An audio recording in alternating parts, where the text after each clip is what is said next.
오늘은 어린이 주일입니다. 여러분, 어린이라고 하면 몇 살까지가 어린일까요? 초등학생이요? 예, 어린이날 선물 받는 사람들까지가 어린이일까요? 이 아동복지법을 보니까 18세까지가 어린이라고 합니다. 사실 이 어린이라는 단어는 예전에는 없었습니다. 그런데 어린이날을 만든 사람이 누구죠? 예, 방정환 선생님이 이 어린이라는 이 단어를 만들었습니다.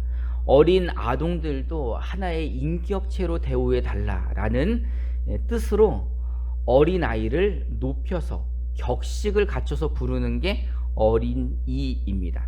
이 우리나라에는 무슨 이라는 글자가 붙이면 그 사람을 높이는 뜻이라고 합니다. 그래서 늙은이라고 하면은 욕 같잖아요. 근데 사실은 어른을, 그 나이 드신 분들을 높여서 부르는 말이 늙은이 또는 젊은이, 높은이, 착한 이, 이런 식으로 이자가 붙으면 그 사람과 그것을 이렇게 격상시키는 말이랍니다. 그래서 어떤 분 뭐 이런 거하고 마찬가지인 거예요. 그래서 어린이 그러면 어린아이를 낮춰서 부르는 게 아니라 굉장히 높여서 부르는 말인 거죠. 어린이 여러분 그러면 어린이를 이렇게 떠받들어 이야기를 하는 겁니다. 이 어린이날의 주인은 누구일까요? 어린이겠죠. 그럼 어린이 주일의 주인은 누구일까요? 예, 안타깝게도 어린이 주일의 주인은 하나님이십니다. 이 어린이 주일은 하나님을 위한 날이고 어린이가 주체가 되어서 하나님께 예배드리는 날이고 하나님을 찬양하고 하나님을 높이는 날입니다. 그래서 오늘 말씀의 제목을 하나님을 사랑하는 어린이라고 정해봤습니다. 왜 하나님을 사랑하는 어린이여야만 할까? 그 이유를 오늘 우리는 성경에서 한번 찾아보도록 하겠습니다. 여러분, 옛날에는 이제 사람들이 이름을 지을 때 그냥 뭐 확 막 그냥 짓는 경우가 있었잖아요. 그래서 여러분 뭐 개똥이 들어보셨어요? 옛날에 그런 이름도 있고 막 이랬잖아요. 근데 요즘에 그런 이름 지어요, 안 지어요? 그런 이름을 짓지는 않죠. 대충 짓는 사람은 없을 것 같습니다. 아주 고민해서 이름을 짓죠. 또 그 중에서도 그리스도인들이라면 어디 나와 있는 인물들의 이름을 따서 이름을 짓니까? 성경에 나와 있는 사람들의 이름을 따서 짓죠. 그래서 뭐 많은 이름들 중에 뭐가 있을까요? 요한도 있고 요셉도 있고 다니엘도 있고 다윗도 있고. 근데 전 솔로몬은 못 본 것 같아. 솔로몬 보셨어요? 김솔로몬, 박솔로몬. 그래서 솔로몬 들어본 적이 없는 것 같은데 뭐 요셉이나 이런 이름들은 많이 짓는 것 같습니다. 그래서 그 중에 오늘 제가 한번 요셉이라는 사람에 대해서 한번 이야기를 해보려고 합니다. 요셉 하면 별명이 있죠. 뭐 하는 사람? 꿈의 사람 요셉. 왜 요셉이 꿈의 사람이에요? 꿈 때문에 망했다가, 꿈 때문에 죽을 뻔했다가, 꿈 때문에 노예로 팔려갔다가, 꿈 때문에 감옥에 갔다가, 꿈 때문에 총리가 된 사람인 거죠. 이 요셉은 야곱의 11번째 아들입니다. 야곱의 집에는 몇 명의 아들이 있어요? 12명의 아들이 있는데 그 중에 11번째가 요셉인 거죠. 그 12번째는 누구예요? 베냐민이죠. 근데 이 야곱은 11번째 요셉을 너무너무 사랑했죠. 우리 너무 잘 알잖아요. 그래서 그에게 뭐 어떤 옷을 입혀줍니까? 좋은 옷을 입혀주고 일도 시키지 않고 형들을 감시하는 일들을 하죠. 그래서 뭐 형들에게 질투의 대상이 되었죠. 아마 딸들만 12이었으면 아마 살아남지 못했을 거예요. 그죠? 그나마 아들이니까 형들이 참다 한 번에 죽이려고 했던 것 같습니다. 그 형들이 죽이려던 이유가 뭐예요? 그가 꿈을 꿨잖아요. 어떤 꿈을 꿉니까? 형님의 볕단들이 11개의 볕단이 누구를 향해 절해요? 요셉 자기 볕단을 향해 절해요. 그 이야기를 했더니 형들에게 엄청 욕먹죠. 사실 형들이랑도 나이 차이가 굉장히 많이 납니다. 웬만한 아버지 뻘이에요, 형들이 다. 근데 이제 그런 형들 앞에서 이제 맨날 그 질투받는 요셉이 그런 꿈 얘기를 하죠. 한 번은 또 꿈을 꿨는데 어떤 꿈을 꿔요? 뭐 11별들과 또 해와 달들이 누구에게 절해요? 자기에게 절하는 꿈을 꿨다가 아버지에게도 혼이 납니다. 그리고 이런 일을 계기로 요셉은 죽을 뻔하죠. 형들이 죽이려고 하죠. 그러다가 죽이지 않고 어떻게 합니까? 노예로 팔아버립니다. 아마 이때 나이가 청소년기 13살부터 18살 사이 정도라고 합니다. 그러니 뭐 그 청소년기에 노예로 팔려갔으니 그 인생이 어떨 것 같습니까? 망한 것 같죠. 요즘 코로나 때문에 학교 안 가니까 어때요? 애들이 집에서 죽을라 그러잖아요. 그렇게 가기 싫어하던 어디를 가고 싶어해요? 학교를 가고 싶어하는 거예요. 그것도 뭐 좋은 효과가 나는 것 같기도 하지만 어쨌든 노예로 팔려갑니다. 그리고 아버지에게는 거짓말을 하죠. 그의 그 옷을, 채색 옷을 보여주면서 맹수에게 잡혀 먹었다고 거짓말을 합니다. 그러면서 요셉의 삶은 엉망이 되는 거죠. 노예 시장에서 그 보디발 장군 집에 팔려가서 거의 10년을 노예로 삽니다. 여러분 10대 20대를 노예로 살았다면 그에게 무슨 근성이 배일까요?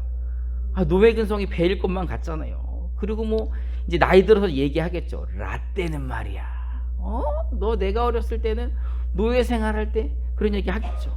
그렇게 노예 생활을 하다가 어디로 가죠? 감옥에 가죠. 그것도 억울하게 감옥에 가지 않습니까?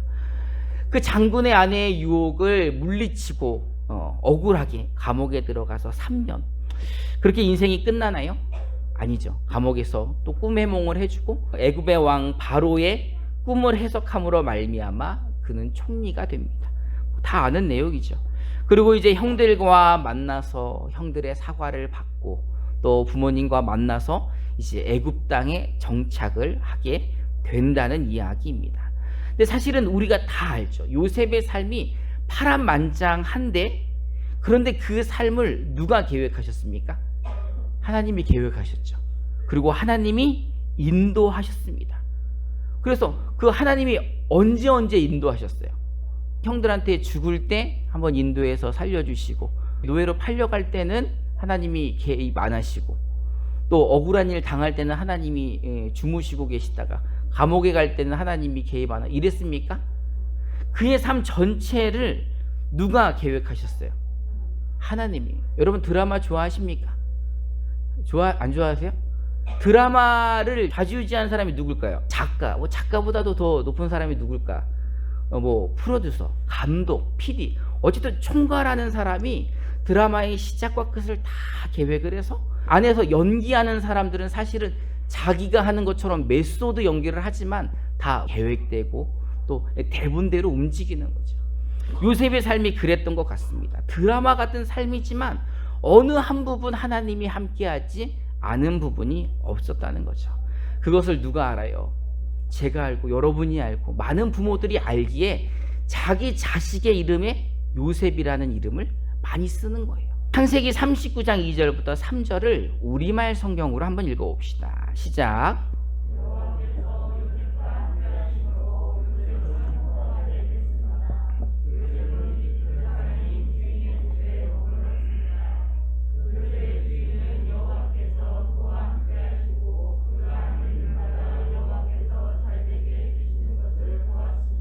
요셉은 누가 함께합니까? 하나님이 함께해서 하는 모든 일마다, 우리말 성경으로 보니까 뭐라고 되어 있어요? 잘 됐어요. 하나님 잘 되게 해주셨는데, 그것을 요셉만 아는 게 아니라 누구도 알아요? 이방 사람인 그 요셉의 주인 보디발의 장군이 그걸 알아요.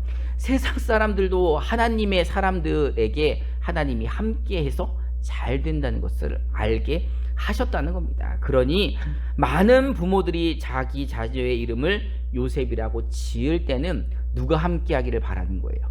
하나님이 함께하기를. 그래서 뭐 사람이 살면서 뭐 네 가지가 있잖아요. 희, 노, 에, 라. 이 네 가지 삶을 살면서 늘 누가 함께하시기를? 하나님이 함께하시기를. 슬픈 일이 있을 때도 하나님이 함께하시고, 기쁜 일이 있을 때도, 화나는 일이 있을 때도 그 언제든지 하나님이 함께하셔서 형통하게 살기를 바라고 있는 겁니다. 오늘 본문 말씀 잠언 22장 6절을 한번 읽어봅시다. 시작.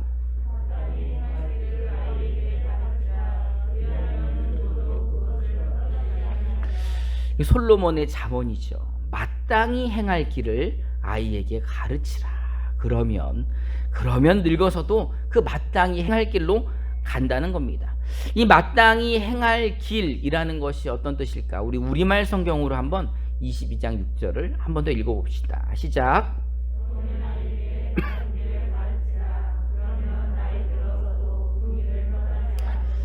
아멘. 마땅히 행할 길이란 또 바른 길을 이야기하는 겁니다. 여러분, 그리스도인이 마땅히 행해야 하는 바른 길은 어떤 길입니까? 우리는 누구의 말씀대로 살아야 돼요? 하나님의 말씀대로 살아야 되잖아요. 이게 하나님의 말씀, 성경 66권을 이렇게 요약한다면 뭐예요? 사랑하라는 거죠. 누구를 사랑해요?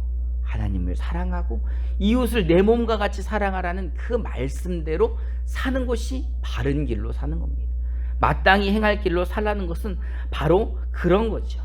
하나님은 이 길이 넓지 않다고 이야기하십니다. 하나님을 사랑하고 이웃을 사랑하는 길이 넓은 길이 아니라 어떤 길?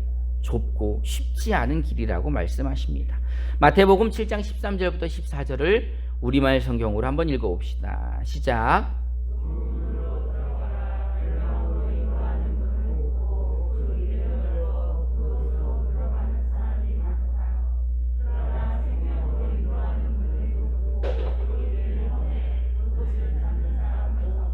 여러분들은 좁은 문으로 들어가신 분들입니까? 아니에요? 여러분들 좁은 길을 가시는 분들입니까? 그럼 좁은 길을 가면은 당연히 편해요, 불편해요? 편한 길은 아니에요. 편하고 넓은 길은 따로 있어요. 여러분들이 이렇게 코로나가 이게 한참인 이 주일날 마스크까지 쓰고 왜 교회를 나오셨어요? 왜 여러분들은 왜 수입의 10분의 1을 왜 하나님께 바치고 왜 헌금을 하고 귀한 시간을 내서 왜 하나님께 예배를 드립니까? 우리는 좁은 문으로 들어간 사람들이에요. 그래서 좁은 길로 가는 사람들이죠. 그래서 불만이십니까? 왜 불만이 아니에요? 좁은 길로 가는 그 좁은 길의 끝에는 뭐가 있으니까? 영생이 있잖아요. 영생이. 생명의 길이니까 문이 좁아도 우리가 들어간 거예요. 그리고 우리가 감사하는 거예요. 좁은 문으로 들어갔는데 하나님 좁은 문으로 들어가게 해주셔서 참 감사합니다. 길이 너무 좁고 협착해서 불편하지만 그 불편한 가운데서도 감사하는 이유가 뭐예요? 이 길이 바로 생명의 길이니까. 이 길이 바로 영생의 길이니까 우리는 그 길이 좁아도 그 길로 가는 겁니다. 하나님이 우리를 선택하여 주셨습니다. 이 좁은 문은 아무나 들어가는 게 아니잖아요. 누구를 믿어야 들어가는 거예요? 예수 피로 들어가는 겁니다. 예수 십자가의 공로로만이 이 문을 넘어갈 수 있는 거예요. 그 예수가 우리를 대신해서 십자가에 못 박혀 돌아가셨다는 그 믿음은 누가 주시는 거예요? 그러면 그 문을 들어가는 게 하나님이 허락해야지만 들어간다는 거죠. 여러분 삶이 좀 길이 좁아가지고 힘드십니까? 여러분 신앙생활 하기가 조금 어렵고 믿음을 갖고 살기가 어렵습니까? 하지만 반대로 생각하면 그 삶 자체가 누가 허락하신 것? 하나님이 허락하시고 계획하시고 인도하신 겁니다. 지금 여러분들의 삶을 누가 인도하고 계십니까? 하나님이 영생의 길로 생명의 길로 인도하고 계시는 거예요. 만약 여러분이 이 좁은 문으로 들어가지 않으셨다면 여러분들은 아마 넓은 문으로 들어가서 넓은 길로 가고 계시겠죠. 하지만 그 길의 끝은 뭐예요? 멸망으로 가는 길이라는 겁니다. 그러니 내 자녀들에게 정말 내 목숨보다도 소중한 자녀들에게 마땅히 가야 될 길은 멸망의 길입니까? 생명의 길입니까? 생명의 길이죠. 내 아이가 이 문이 좁고 이 가는 길이 좁아도 꼭 이 길로 가야지만 하는 이유는 그 길이 바로 생명의 길이라는 것입니다. 마땅히 행할 길을 아이에게 가르쳐라. 마땅히 그 문으로 들어가 그 좁은 길로 가야지만이 영생을 얻는다는 것을 아이에게 가르쳐 주라는 겁니다. 그래야지만 늙어서도 그 길을 떠나지 않는다는 겁니다. 늙어서도 멸망의 길로 가지 않는 것은 바로 어려서부터 마땅히 그가 가야 될 길을 배웠기 때문인 거죠. 여러분 자녀들이 멸망의 길로 가는 것을 원하십니까? 원하지 않죠. 여러분 이런 얘기 들어보셨습니까? 윗물이 맑아야 아랫물이 맑다. 이 속담은 무슨 뜻입니까? 이 말은 배우는 사람은 가르치는 사람을 닮아간다 라는 뜻이에요. 가르치는 사람을 닮는 것이 배우는 사람이죠. 아이들은 보고 배웁니다. 누구를 보고 배울까요? 가장 오래 있는 사람을 보고 배워요. 또 주변에 있는 사람을 보고 배우죠. 아이들이 가장 오래 함께하는 사람이 누구일까요? 부모님이겠죠. 그래서 부모님을 보고 배우는 거죠. 그래서 아이들이 누구를 꼭 닮아요? 지혜비를 닮는 거죠. 그러니 어떻게 해야 될까? 어떻게? 예? 내가 잘해야 되겠죠. 우리 옆에 분들하고 한번 인사해 봅시다. 우리가 먼저 잘합시다. 예. 여러분, 사실 아이를 키우는 데는 공동체 모두가 노력해야 합니다. 부모만 잘한다고 되는 게 아니라 그 아이 주변에 영향을 주는 모든 사람들이 한 마음으로 그 공동체가 그 아이를 세우는 겁니다. 우리 사엘이가 누구 말을 안 들을까요? 아빠 말을 안 들어요. 왜 안 들을까요? 우습거든. 아빠가 자기가 보기엔 아빠가 우습거든. 한 대 때리면 쓰러지는 사람이고 화를 안 내니까 우스워서 아빠 말은 잘 듣지 않습니다. 근데 누구 말 잘 들을까요? 에? 엄마 말도 잘 안 들어요. 어린이집 선생님 말 잘 들어요. 그래서 어린이집 선생님이 최고인 거예요. 우리 사엘이 기도하는 영상을 제가 한번 찍었는데 한번 보시죠. 네. 짜장면 주다 감사합니다. 이거 먹고 손 타게 해주세요. 이거 먹고 토화 잘 되게 해주다. 못 건거 만두 건가 얘도 함께 해주자.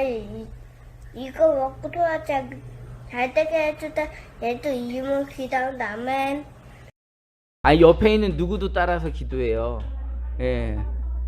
서당계 3년이면 풍어를 읊는다고. 예, 어린이집 다니는 홍아 옆에 서 있더니 손 모으고 기도하는 우리 사율이. 네, 어쨌든 그리고 또 집에서도 기도하는 분위기니까 얘가 또 기도를 하는 거죠. 여러분, 자녀는 하나님이 우리에게 주신 소유물이 아닙니다. 부모의 것이 아니에요. 아이는 하나님이 주신 천하보다 귀한 영혼이고 한 인격체입니다. 그 아이의 육신이 어리다고 그 영혼도 어린 게 아니에요. 그 아이가 어리다고 그 가치도 낮은 게 아니에요. 그 어린이도 우리 교회의 한 성도이고 어떻게 보면 더 우리가 보호해 줘야 되는 거죠. 이 좁은 문으로 들어가 좁은 길을 간다는 것을 아이에게 가리키는 게 쉬울까요? 어려울까요? 그래서 회초리로 좀 때리고 큰 소리 치고 폭력을 쓰면은 애가 좁은 문으로 들어가서 좁은 길로 가겠죠. 그죠? 한동안은 가겠지. 예? 근데 이제 회초리로 아이를 제압하지 못할 때, 큰 소리로 아이를 제압하지 못할 때 그 아이를 마땅히 가야 되는 그 길로 가게 할 수는 없을 것입니다. 그러니 누가 잘해야 돼요? 예, 부모된 저와 여러분들이 잘해야 될 것 같습니다. 우리 여름 성경학교 때 했던 주제입니다. 우리 한번 읽어봅시다. 시작. 무엇으로 보여줘야 됩니까? 우리의 삶으로 우리 안에 있는 믿음을 보여줘야 합니다. 우리 마태복음 22장 36절부터 40절을 우리말 성경으로 한번 읽어봅시다. 시작.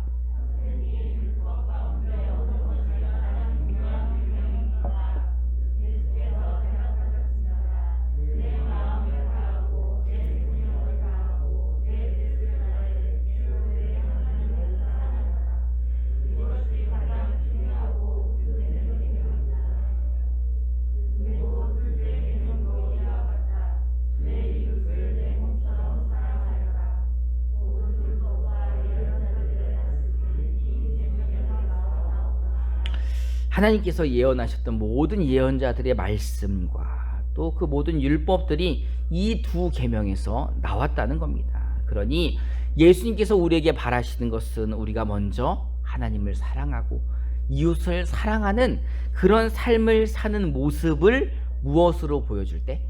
삶으로 보여줄 때 우리 아이들이 그 모습을 보고 그 좁은 문으로 들어가서 좁은 길로 가는 것은 이런 거구나, 이렇게 사는 거구나 아마 알게 될 것입니다. 이제 여러분들의 삶 가운데 우리가 오늘 어린이날을 맞이하여 어떤 것을 돌아봐야 될까? 내가 하나님을 사랑하고 있는가? 내가 이웃을 내 몸과 같이 사랑하고 있는가? 우리 아이들에게 늘 잔소리를 하지만 나는 그대로 살고 있는가? 아마 우리가 돌아봐야 될 것 같습니다. 그러니 먼저 오늘 이 말씀을 통해서 여러분들이 하나님을 진짜 사랑하셨는지, 이웃을 내 몸과 같이 사랑하고 계시는지 돌아보시기 바랍니다. 하나님을 사랑하는 어린이가 될 때 그 어린이의 삶이 만사형통할 것이에요.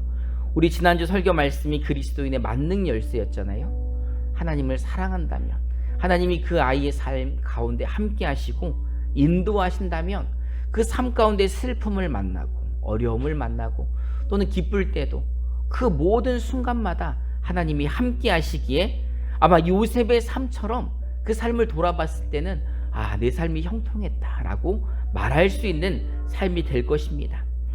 이제 그런 삶을 우리가 우리 자녀들에게 물려줘야 합니다. 그런 삶을 살 수 있도록 마땅히 행할 길을 우리의 삶을 통해 아이들에게 보여줄 때 그 아이들이 진정 하나님의 다음 세대로 세워질 것입니다. 여러분, 이제 하나님 말씀대로 하나님을 사랑하시기 바랍니다. 이웃을 내 몸과 같이 사랑하시기 바랍니다. 그런 삶을 통해 우리의 믿음을 우리 다음 세대에게 보여주는 저와 여러분 되기를 주님의 이름으로 축원합니다.